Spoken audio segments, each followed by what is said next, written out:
Det flere som sier at det må jo være bedre å bruke opp en gammel fossilbil enn å kjøpe en ny elbil. Og det høres jo logisk ut, men det det? Nei, det ikke det.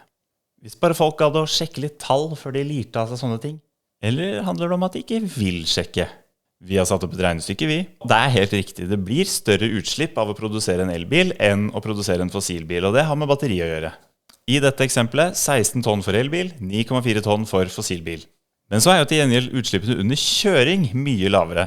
Og hvis vi legger sammen utslippene fra produksjon og kjøring og fordeler dem utover levetiden til bilene, så snakker vi om at elbilen har et utslipp på ca. en tredjedel av fossilbilen gjennom livsløpet sitt i vårt eksempel. Men vent litt, sier du. Her jo casen at fossilbilen allerede produsert. Det utslippet har allerede skjedd. Men da ser vi at selv om vi fjerner produksjonsutslippet fra fossilbilen, så står vi igjen med at den har dobbelt så høyt utslipp som elbilen, selv om vi for elbilen fortsatt har med produksjon av bil og batteri.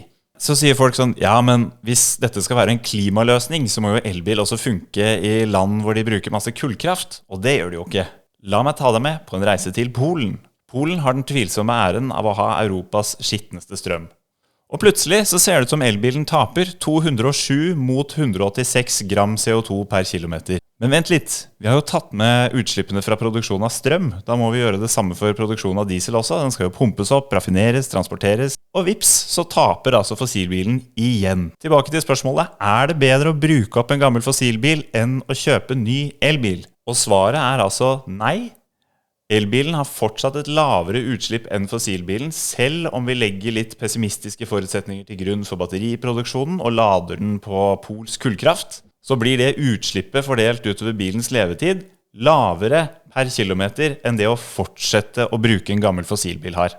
Ble det litt for mye å fordøye på kort tid, sjekk ut bellona.no, der ser du hele regnestykket, og sjekk også ut podcasten Klodebry, der vi også snakker om materialene som går inn i batteriproduksjonen og problemene knyttet til dem. Ingen elefanter i rommet her.